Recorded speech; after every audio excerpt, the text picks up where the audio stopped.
Stop what you are doing for a moment and listen, because the thing I am about to say will shift how you understand every choice you make from this minute forward. Pause. The field is watching you right now. Not a committee behind screens, not mythic beings, not some vague destiny. The observer, I mean, is the fabric of reality itself, responding to the pattern you send. This is not a poetic line. It is a practical sentence you can verify with your own life in the next hour. You think of a question, and 10 minutes later, a message arrives with the answer. You imagine a stranger, and they show up at the cafe you happen to walk into. Those are not charming coincidences. They are the field reading a coherent state and offering a matching event. If that idea lands with you, press like and subscribe now as a deliberate gesture of intention. Your click is a tiny signal to the field that you are opting in to conscious practice. Before I show you the mechanism and a 3-minute experiment you can run immediately, write in the comments the single word that describes the state you choose to embody right now. Breathe in, breathe out. The first thing you need to accept is this. Observation is not passive. The observer is active, precise, and present. And the sooner you treat your attention as work, the sooner experience lines up with design. You will see why scientists use the word observation to describe how particles change behavior under measurement, and why spiritual teachers use the same word when they say attention sculpts life. This is where neuroscience meets quantum metaphor, and where you, not somebody else, pick the axis of creation. Imagine sensation in the room as you hear my voice, the faint hum of air conditioning, the smell of coffee, the texture of your seat beneath you, the taste that lingers from your last sip. These are the sensory anchors the field can use to sync with your state of being. Notice how your body responds to the phrase, "the field is watching you," and let that response be data, not drama. You are not being observed to shame you. You are being observed so your pattern becomes the next event. Now I will explain what that observer is and how it differs from every other explanation you have heard. The observer I call the field is a system of resonance and information exchange that registers the pattern of your state of being and collapses potential into probability along lines of coherence. This is not mystical hand-waving. In laboratories where measurement changes a particle outcome, scientists observe that the act of registering state changes behavior. Translate that to human scale and replace particle detectors with attention, replace measurement with coherent state, and you begin to see the parallel. The field responds not to wishful intent, but to coherence of signal. Think of a radio receiver. If you hum a steady frequency, it tunes in. If you shout random notes, the receiver does not receive a clean transmission. Coherence in your physiological pattern, in your emotional tone, and in your sustained attention is the practical frequency the field can read. Hear me clearly. This is a distinction between wanting something and embodying the pattern of already having it. The field is neither judge nor miracle worker, it is responder. It converts what you are into what you receive. Consider a concrete image to hold. You standing on a shore, looking at a calm sea and throwing a stone into the water, versus shaking the shoreline in panic. The calm throw creates clean waves that travel and land where you intend. Panic creates chaotic splashes that dissipate. The field reads waveform, not intention fluff. Now, let me show you examples you can verify within your day that prove this is not just theory. I will give you 5 quick stories of synchrony that happened to people I know and to people I worked with, so you can test and compare. Nora had drifted into a project that drained her. One Wednesday, she decided to embody clarity and wrote a single sentence to describe the outcome she wanted. She set the sentence in her phone as a lock screen, and 3 hours later, her inbox delivered the exact collaborator she had needed. Samir, who had been avoiding a difficult conversation with his partner, practiced a 2-minute breath state of openness and received an apology call from someone else he had not expected that cleared a mutual misunderstanding and shifted momentum in his relationship.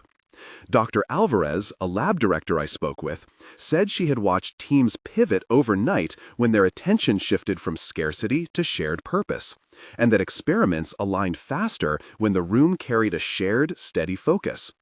Jonah found a rare book he needed by releasing frantic searching and taking only 3 deep breaths before opening a page at random in a nearby bookstore and finding the author he had been stuck on for months. Layla once thought of a childhood friend, and within 20 minutes, that friend posted a photo that referenced the exact memory. Each of these examples shares a pattern: a small, coherent state followed by a rapid, contextually relevant response. As you hear these examples, notice the textures again: the light in your space, the tone of my voice, the warmth of your palms, the slight pressure on your chest when anticipation rises, the cool air on the back of your neck. Those sensations are the real-time markers of the state you are testing. If any of these stories resonate, type in the comments the word abundance, calm, or clarity, depending on what you choose to embody. That comment is not only a social signal, it is a personal declaration to the field and to yourself. Now, I will tell you a personal story so you can trust. You can see how this operates over time, and to create an emotional bridge. 3 years ago, I hit a collapse that felt like a private apocalypse.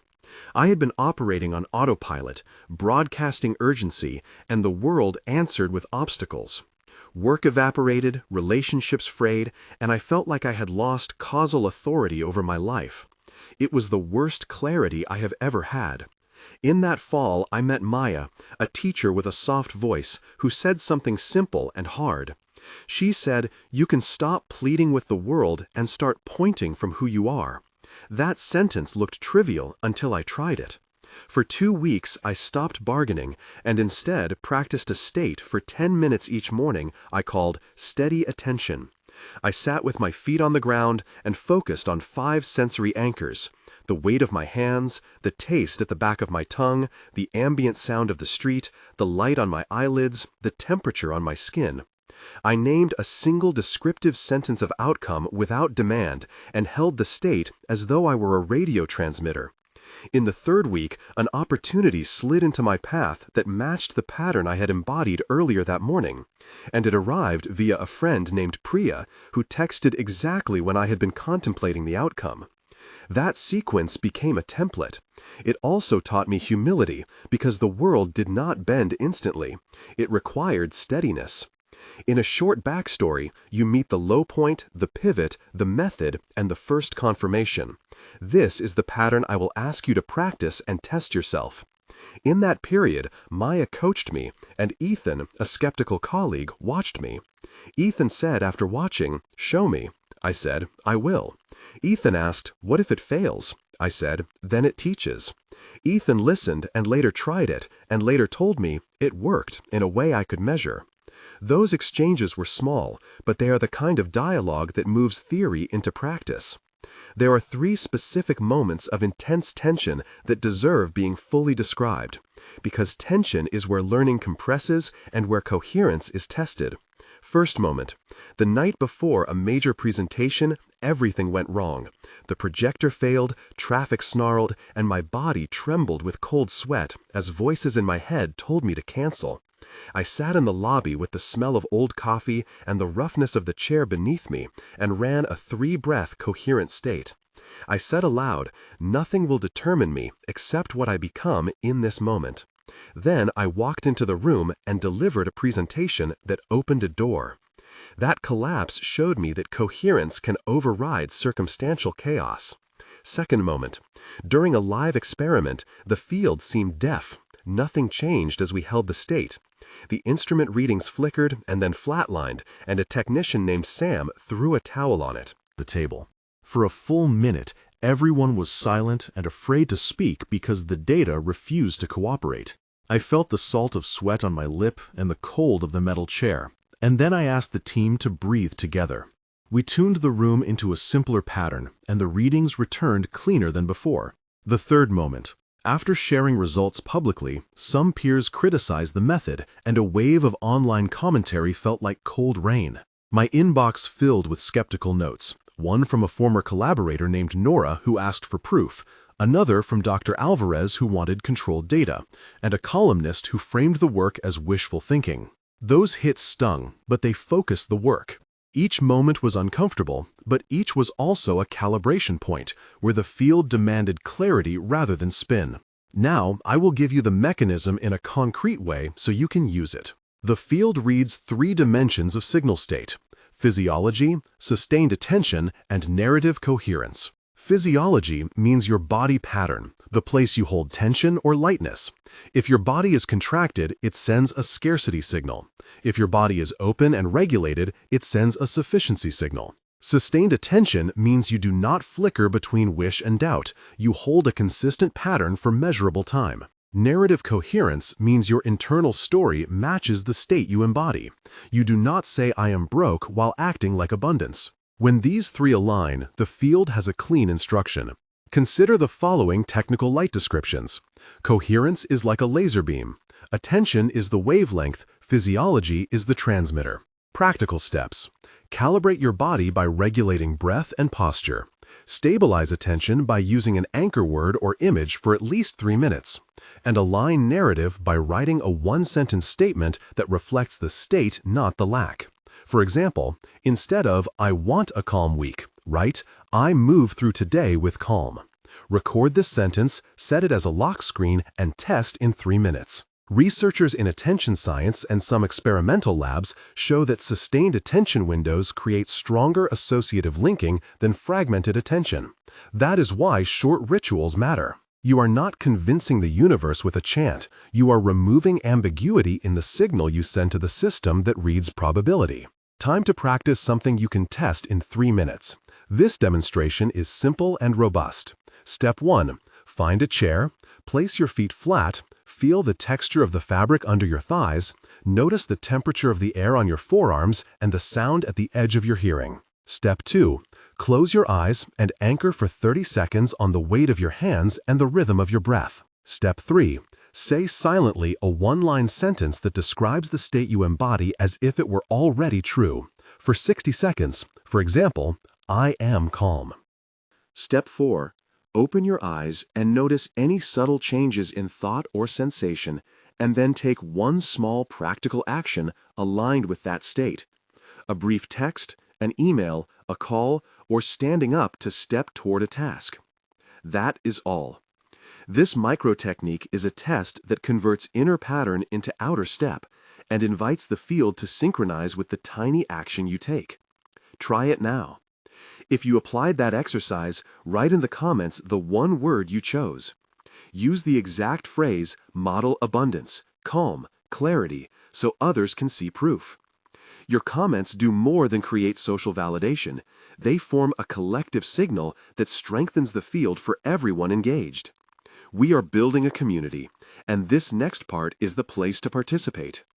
Share a short report in the comments using the template "I felt X, then Y happened," where X is the state you embodied and Y is the result. For example, "I felt calm, then a message arrived." Nora will read the comments and share patterns back. Jonah will collect them into a simple list for future episodes. Layla will moderate and reply to the first 100 entries to keep the field alive. If you want consistent support, join the newsletter where Priya curates weekly micro-practices. This community is not just for cheering, it is a laboratory of lived experiments. Your participation is data. Your comment is a pledge. If you do not participate, you do not get the feedback loop that speed trains learning. So, post the 1 word now and make this test public. There are advanced applications and common traps to navigate as you scale your practice. Many people fall into the trap of trying to control or micromanage outcomes, and the field resists being forced. It responds to alignment, not to pressure.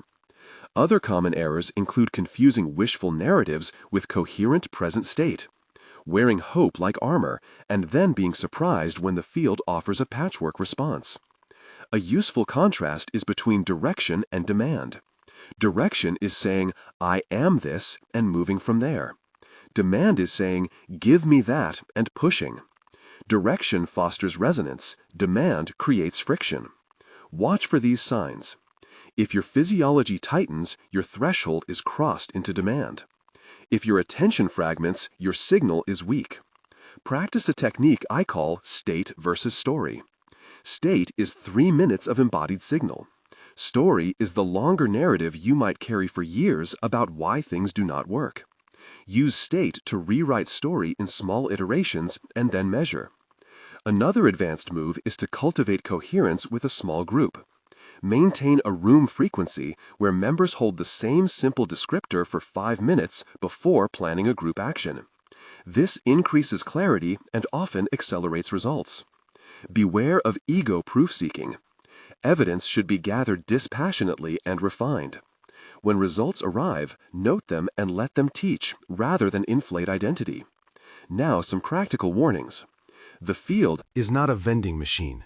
It does not dispense things according to instantly gratified desire. It reorganizes probabilities according to the clean patterns you broadcast. That takes practice. It also will show you feedback that feels like failure because the field moves what is most resolvable, which sometimes surfaces what must be released first. If you rush to force outcomes, you will amplify friction. Instead, orient to learning. Keep a short log of state and result for 30 days and observe the pattern shifts. Name 5 people in your life who will tell you the truth and share your practice with them. Ask Nora for feedback. Have Samir test with you. Send Jonah one report. Use real relationships as ground truth. The field works better with honest calibration than with curated posts. Finally, I want to give you a timeline for the next 30 to 180 days to set realistic expectations and to allow you to test rigorously. In 1 month, you will notice small signals aligning, small doors opening, and slight shifts in timing. A call, a resource, a change in tone from someone you interact with. In 3 months, larger patterns will reorganize priorities, and habits might change as your network starts reflecting the state you hold more consistently. In 6 months, you will likely see structural shifts, projects in motion, relationships evolving, and a different default response from life to your presence. If you track the results and remain humble, you will find both confirmation and refinement points. Keep the practice simple: 3 minutes daily, the micro-experiment before a task, and a weekly community report. If you want to deepen this work, subscribe to continue receiving structured practices that translate theory into repeatable routines. This channel is a lab, not a sermon. If you found this useful, join us. Remember this final thing and make it your last line before you act. The field reads who you are, not what you want. Choose a state now. Declare it in the comments with the exact word: abundance, calm, or clarity. And treat that comment as a vow to test. You are the signal. The world is the mirror. And when you change the signal, the mirror changes its image. Be steady. Be curious. Be precise. Your next move decides everything.